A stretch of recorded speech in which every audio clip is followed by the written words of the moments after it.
Hi everyone, it's Gina from Gina K Designs and welcome back to another 5-minute card video. Today I'm going to be showing you how to use these beautiful Colorista art markers and some Gina K Designs fancy foil to create a rainbow foil. I'm going to be using two different sets of these Colorista markers by Spectrum Noir. I'm going to be using the Brilliant Hues and the Natural Tones. I'm also going to be using some of the Gina K Designs fancy foils.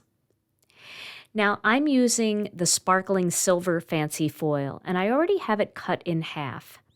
I cut these sheets in half and then I store them back inside the little folder. So I'm going to use one sheet for my project. Now these art markers are really nice. They are alcohol markers and they have a brush tip and they also have a bullet end, which I really like. And their color is so vibrant. You need to use alcohol markers for this technique because the foil is not porous, so it's not like paper. So you need something that's going to be able to dry on a non-porous surface. And these markers are so vibrant and they blend so beautifully together. So the first color that I used was Poppy, and the second color was Satsuma. And then I'm going to use Dandelion next, and these are all from the Brilliant Hues collection. Now the green, I chose to use the one from the Natural Tones, so I'm using Grass. It's a little bit of a deeper green. The leaf green in the Brilliant Hues is beautiful, but it doesn't show up quite as well on foil. Then I'm using some of the True Blue, and this is just a beautiful blue color. I tried the teal, but that didn't show up quite as well, so I'm saving that for just regular coloring. And then Heather is my purple that I'm using. And you can see I have beautiful streak-free shine. Now I'm going to cut this piece down, and the easiest way to cut foil is to have a piece of cardstock behind it that's just a little bit bigger than the piece of foil that you want to cut. It prevents the foil from bending with the paper cutter and you get nice clean edges. And I'm cutting this piece down to be a little bit smaller than the die plate that I'm going to use. So just a little smaller than 3.5 inches by 4 3/4 inches. I'm taking it down just 1/8 of an inch under that. Now once I have those pieces cut, I'm going to adhere these two together. But I wanted to explain how I'm going to do this. I'm not going to glue that whole thing onto the cardstock. I'm just putting a tiny little strip of tape runner right along the edge. And then I'm going to place this piece of foil right onto that tape. And that's the only spot at the bottom there that it's going to be taped down. You don't want to have glue or adhesive or tape underneath the foil. You'll see every bump and even every little dot from the tape runner. So you want to do the same thing on the other side, just a tiny little bit of that tape runner. And then you're going to smooth the foil all the way down as you go down that piece of cardstock. Just press it and stretch it and then tack it right along the edge. And this way you don't have to worry about any glue, any tape, anything like that. Now I've cut 3 of this Dahlia flower cover plate, and I actually am gluing them all together so that it's got a lot of depth and dimension. So once I've glued all these together, I'm using the Gina K Designs Connect glue in the fine tip bottle. And once I glue all 3 layers together, then this whole panel is going to go on top of that rainbow foil.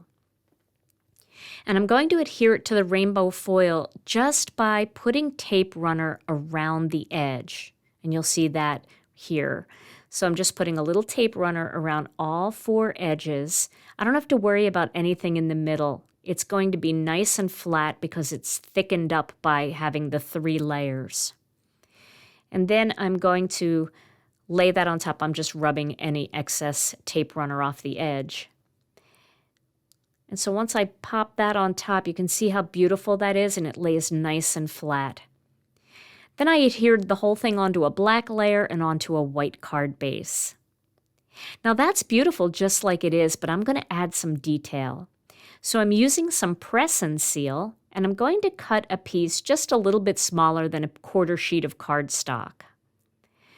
I'm going to use this with my cover plate to save some of the pieces. I'm running that dahlia flower through my die cutting machine using black cardstock, and then I'm placing that piece of press and seal right over the back. And I'm giving it some good pressure there. And then I'm going to take my pick and stick tool, and I'm going to poke out just the pieces that I want to keep for my project. So I'm just pushing those out, and those are going to stick to the press and seal. The rest of them are really wedged into the die plate, so they're not going to come out when I remove the press and seal. So you can see these are the ones that I want to keep for my project, and the rest I can save for later. I can save all the other pieces to make another card. Now I'm going to fill in those same areas for those die pieces that I kept in black with a little bit of Connect glue.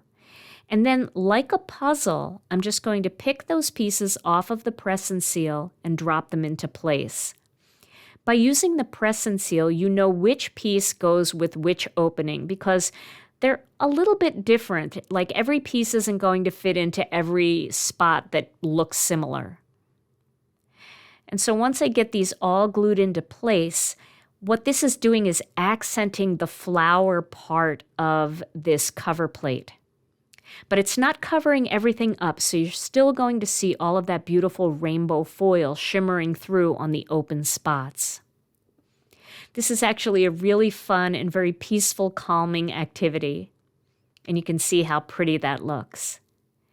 Now I'm going to add a greeting from the Mixed Messages sentiment sheets, and I cut that out with our sentiment strips dies. And then that card is finished. I don't think you need any rhinestones or sequins because you have so much glitter from that sparkling silver foil. Well, I hope you enjoyed today's 5-minute card video, and I hope you'll give this technique a try. I've linked the Colorista markers in the description below the video. I'll be back next week with another live video.